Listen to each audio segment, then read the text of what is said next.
Hello, welcome to another day of going live. Today is day 29 of going live or having to eat dog food.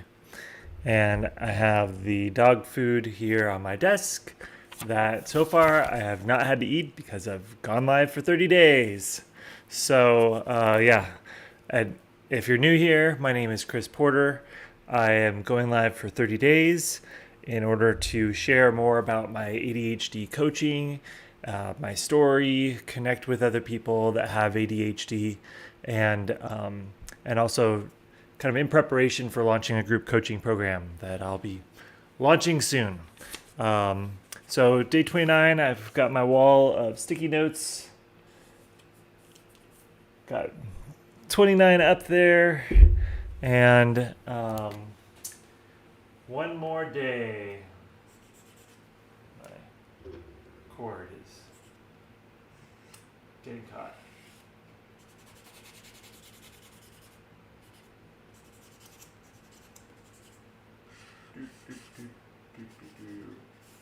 Bam. Yes. So close.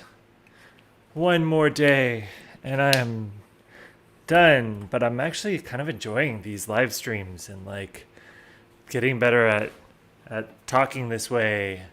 I've had a couple of days recently, even though I've been tired caring for a newborn or sleeping only. Like last night, I got 5 hours of sleep, which was actually pretty good. Um, that it's been challenging to get up here and present and talk, but I like a challenge, so it's been good.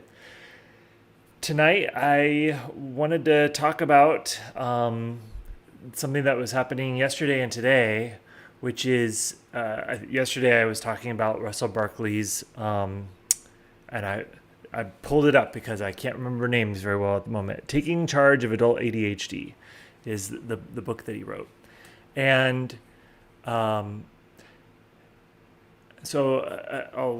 set the context on this. I don't know if you read audiobooks, but have you ever had it where even just ideas, you're driving or you're doing something and your hands aren't free and you have some ideas that come to you and you're like, oh man, I really wish I could write these down so I could like record it. Or, oh, that was for me, that was an audiobook I was listening to, Taking Charge of Adult ADHD, and he was listing off some really great things. I'm like, oh, I want to write this down. And so then I would listen to the book again. And when I got to that part, I'm like, oh, I really want to write this down. But I was carrying, and feeding my daughter. I'm like, oh, well, if I pause it, I'm not going to be able to go back.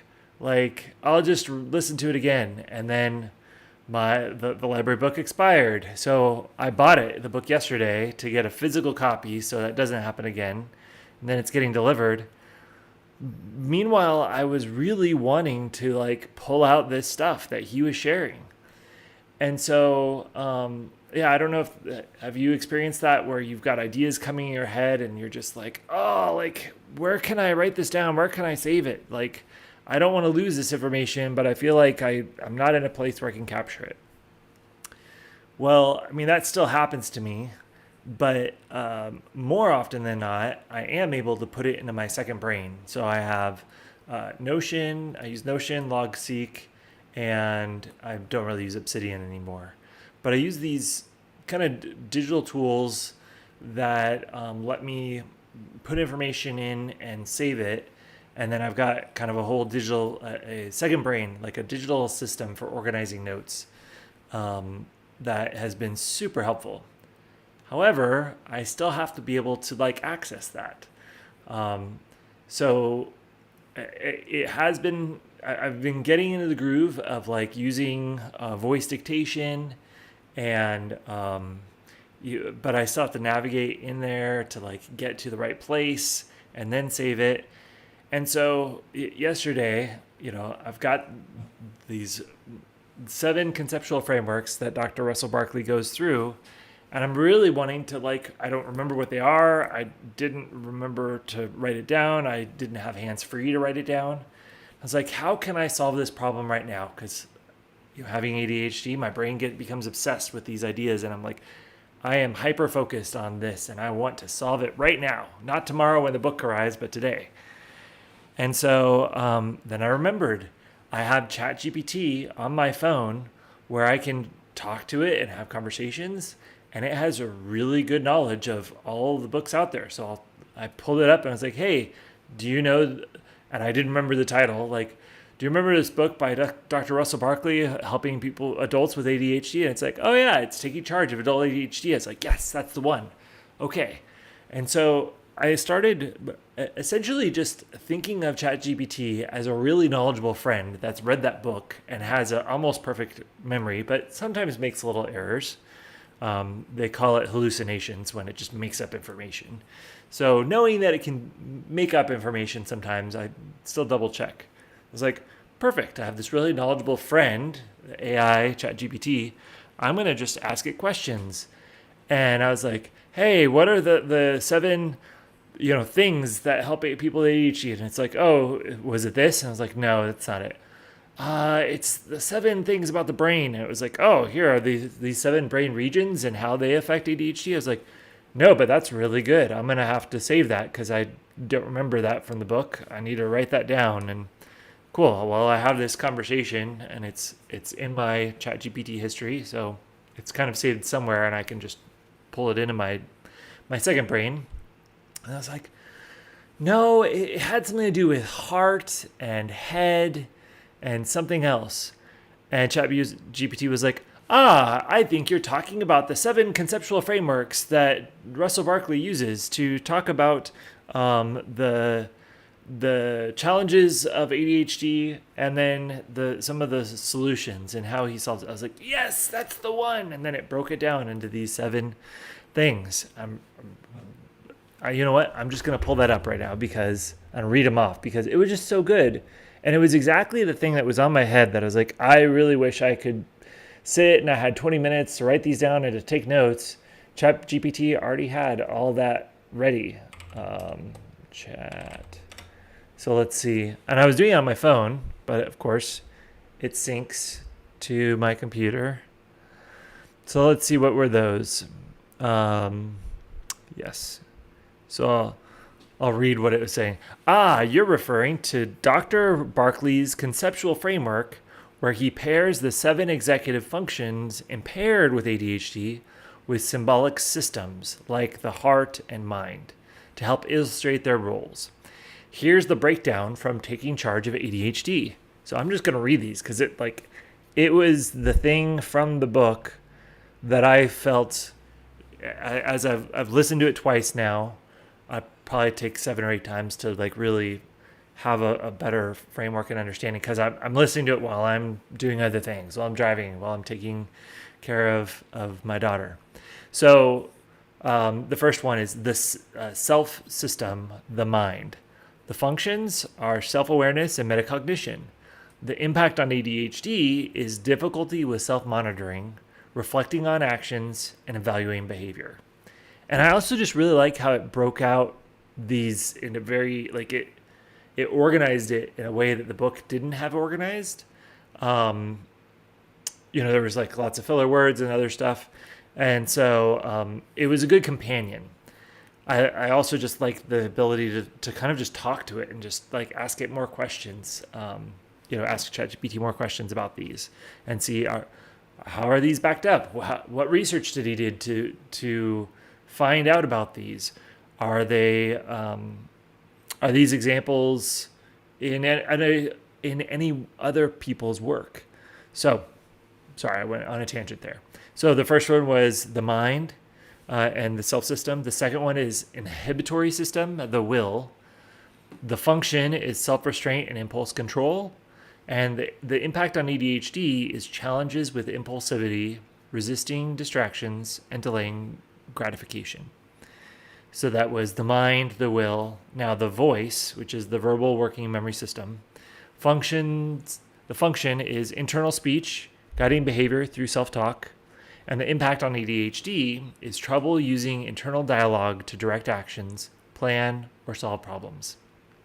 That is true for me. So we have the mind, the will, the voice. Now the I. the non-verbal working memory system, the I. Function, visualizing the future and remembering past events to guide present decisions. Yeah, I have a challenge with this one. I don't remember past events sometimes. Like they'll come to me at like random times, but when I'm trying to use it for illustration purposes, I can't always remember. Like it's kind of jumbled in my brain. So very true for me. So the I, the function. I think I already read this. Visualizing the future and remembering past events to guide present decisions. And the impact on ADHD is difficulty envisioning outcomes or using past experiences to inform current actions. So the fifth one is the heart, the emotional regulation system. And again, if you're just joining this, these are things that came from Dr. Russell Barkley's Taking Charge of Adult ADHD and came out of a synopsis that Chat GPT gave me as I was conversing with it and trying to remember the book that I had read. So the emotional regulation system, the heart. The function, managing emotions to stay motivated and focused on goals. The impact on ADHD is intense emotions, poor emotional self-control, and mood swings. Yes, definitely. I feel like my emotions are turned up to 11 sometimes. So the fifth one was the heart. Now the sixth one is the mind's eye, or the planning and problem-solving system. The function is generating strategies, organizing actions, and solving problems. The impact on ADHD is trouble setting goals, sequencing steps, and adapting to obstacles. Yeah, any wonder that I have ADHD, because these resonate with me. And lastly, the seventh is the effort and motivation system, aka the fuel tank. The function is sustaining effort, motivation, and persistence over time. And the impact on ADHD is low sustained effort, procrastination, and difficulty with long-term tasks. So I just want to read the conceptual things. So he had the mind, the will, the voice, the I, the heart, the mind's eye, and the fuel tank. And these are all the 7 executive functions impaired in ADHD to help illustrate their roles. So yeah, I feel like these, I sometimes struggle to explain ADHD or to like succinctly describe all of the aspects of it, because I start recalling past events in my life and I start telling a story without like breaking down the individual things like in succession very quickly. And so I took these, and when I did have some time today, I was bringing them into Anki, which is a digital flashcard system that helps you to incorporate spaced repetition, which is one of the best ways to memorize anything, is to like see it, try to memorize it that day, and then try and like look at the cards again later that day, and then 2 days from now, and then especially if you have a card that you're not remembering, it can recall it more often and bring it up more frequently. But then the things that you did remember at first, those can fade from memory. So Anki will bring it back up. If you just go in and do Anki every day, you can really boost your memory and boost the retention of the information if it's important to you. And so I've been enjoying using that in the past, and then I got away from it. And so now I'm on this Anki kick, and it's ANKI, if you're curious. But yeah, I love that stuff. And it's another way to tap into the full potential of our brains. So yeah, I think if I were to wrap up all of this with a bow, it was how I was using my conversation with Chat GPT to kind of boost my memory, to help me recall what was going on. What did I read I actually listened to on audiobook, Taking Charge of Adult ADHD.